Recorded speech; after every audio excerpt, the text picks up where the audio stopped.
Hey everyone, Culture back to another video for today. So in today's video, we're going to talk about a company I've not yet covered on this channel, and it's called Farfetch. It's a $15 billion company that focuses on luxury goods. Its founder and CEO, José Neves, still has 70% of the voting rights, so heavily involved in the business. But there is some similarities a bit with Revolve and Shopify. The Shopify part we're going to talk a bit further down this video, but the Revolve part is that, well, he didn't really like the fashion world. He was more of a tech guy, just like we've talked with Revolve. By the way, that video will be in the top right corner. So again, it's very interesting to see that a company that is focused on fashion, in this case luxury good, is heavily focused on the tech side of it. We're going to talk about all of that in this video, but before I do so, I just want to thank everyone that has been subscribing lately. We're on the way to 18,000 subscribers. I know a lot of you aren't subscribed yet, so if you like this channel, if you like these videos, maybe hit that subscribe button. And if you like this video, maybe leave it an early thumbs up, as it really helps me outgrow the channel and get my videos out there. And I also have something new to offer you guys. I want to thank the Motley Fool for sponsoring this video. The Motley Fool is a company that provides investing insight and stock recommendations for investors of all skill sets and risk levels. You all know how much I love researching new stocks and trying to find the next best investment. So I'm proud to partner with the Motley Fool to bring you 10 free stock picks from their popular product, Stock Advisor. Now, Stock Advisor has beat the market by more than 4x. So all you have to do is go to fool.com/couchinvestor to get your free 10 stock picks now. Now let's dive into this.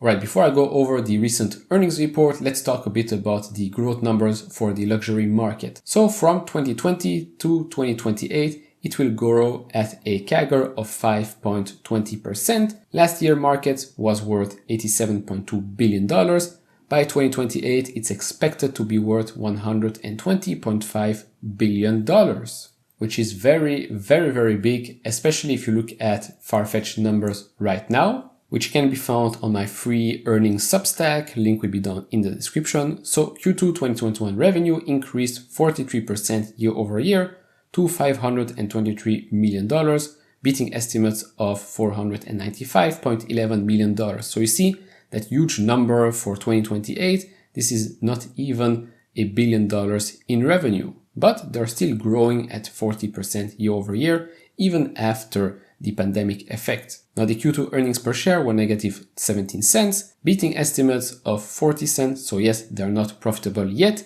And that's also one of the reasons why the stock is also down 33% year to date. In 2020, that stock went up close to 500%. So it was way overvalued at the start of the year. Little correction, that means that, well, valuation wise, those numbers got sliced as well, but the business has gotten better. So obviously right now is a much better time to open a position in Farfetch than earlier this year. Now continuing with the numbers, active consumers are up almost 30% year over year to 3.39 million. Average order value for the marketplace is $599. That's up close to 20% year over year. And average order value for stadium goods, we're going to talk about marketplace and stadium goods in a bit, but the stadium goods one is up close to 10% to $335. Now we're going to skip this part and jump into the outlook. So for full year 2021, they expect the digital platform GMV growth to be between 35 and 40% year over year. That's great. They're still continuing to grow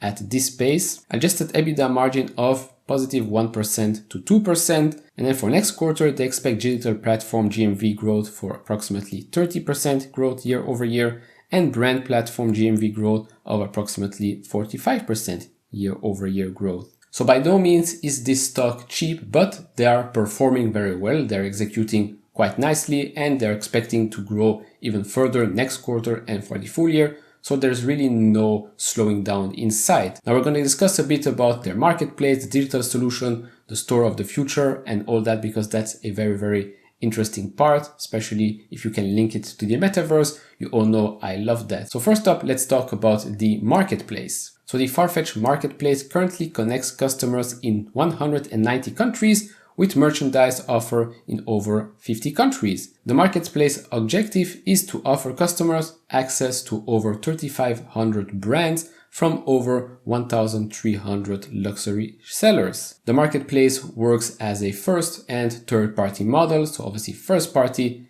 they own it, third party, they don't, which is obviously better for their side with all the inventory management. Next up, we have the platform solutions, which is a bit like what Shopify is doing right now. But unlike Shopify, Farfetch is way more suited towards those luxury brands. And again, it's not just, hey, we're going to build a website for you and that's about it. They're offering way more options, way more services, such as these: stock optimization, luxury customer experience, global commerce, and one of the most important parts obviously is the China gateway, because China is a huge market for Farfetch and China is also a very, very big market with regard to luxury goods. We're going to touch on China in just a bit. They also have add-on modules, in-store technology, China localization, creative operations, you name it. Now the next part is Farfetch Store of the Future. So this is obviously my favorite part because I can start talking about the metaverse again. It's basically their way of combining the virtual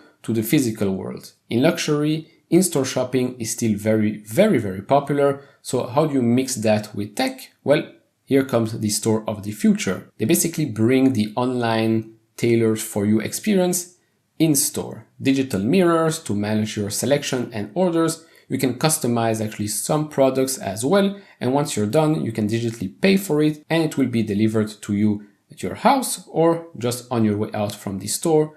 Very, very easy. And that's just the tip of the iceberg. In the future, they could be taking this one step further and sell you digital goods for your avatar. Let's say if we're going to talk about the metaverse, then obviously this is one way to go for it. Obviously NFTs are huge, but we've talked about the gamification of things and, well, cosmetics in games, cosmetics for your avatar is huge as well. Fortnite and Balenciaga partner up just recently. Gucci, Prada, all those brands have been partnering up with games that you can buy in the real world, but you can also buy it inside the game. So maybe Farfetch can be doing this in the future as well. And now the last part of the business, I'm going to talk a bit less about that, but touch more on the sneaker part, which is Stadium Goods. We've seen that in the earnings report. They also have Browns and New Guard. Now touching on Stadium Goods, maybe if you're a sneakerhead, you know what I'm talking about. So the sneaker market is very, very hot right now. It's been going on for years and years. Reselling really becomes a full-time job and a full-time business. Now, looking at a couple of numbers here, you can see that the secondary market for sneakers has been growing quite significantly. In 2019, GMV was $1 billion according to StockX, and in 2020 that almost doubled. And it wouldn't surprise me if that would double again in the next year or two. You can see here a couple of examples from some shoes, retail, and then the resale price up 1,400%, 900%, even 5,400% if we're talking about the Nike Mag, the Plutonium case, whatever that means. It's just an insane amount for shoes. Now the global sneaker resale market is expected to go from $2 billion from 2019 to $6 billion by 2025. So that's a 3x increase in just a couple of years. Which, if you ask me, is pretty crazy. Yes, I do have some Yeezys here and there. I actually had a pair that was worth $800.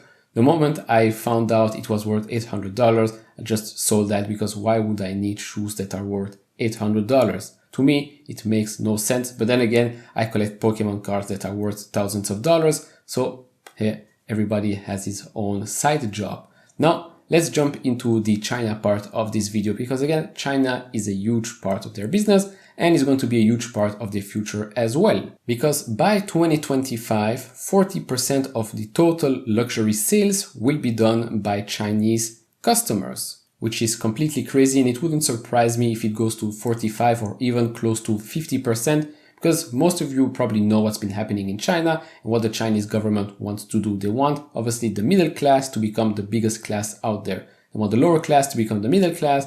Then the rich will obviously pay more taxes or whatever, but they want to have the biggest middle class because that means, well, elevated purchasing power in China and obviously in the rest of the world as well. Now that's great and all, but you might ask, how does Farfetch actually participate in all that growth? Well, taking something from their earnings report. So on August 2nd, 2021, the company formally signed an agreement to enter a global strategic partnership with Alibaba and Richemont. This was initially announced on November 5th, 2020. The partnership aims to provide luxury fashion brands with enhanced access to the China market, as well as accelerate the digitization of the global luxury industry.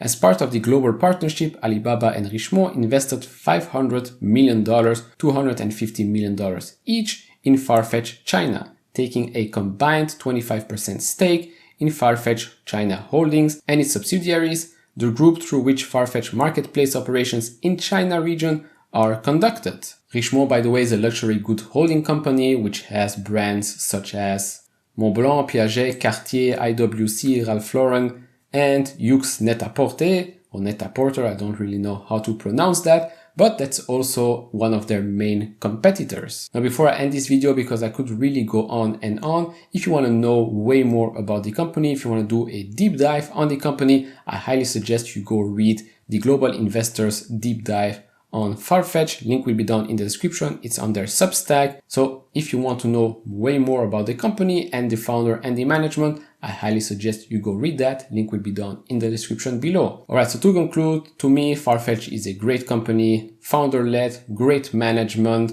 great industry to be in because it's an industry that will keep on growing. Luxury goods is something that will not go away anytime soon. So if you want exposure to that, obviously Farfetch to me is the go-to company to own in your portfolio. Like I said, I do not own any shares right now because, well, I just don't have any free spot in my portfolio. But overall, very, very positive on this company that they're going to succeed in the future. Now, hopefully you liked it. Let me know down in the comments below what you think about Farfetch, what you think about this video. If you liked it, leave it a thumbs up. If you haven't subscribed to this channel, maybe hit that subscribe button. And as always, guys, take care, stay safe, and see you all in the next video. Bye bye.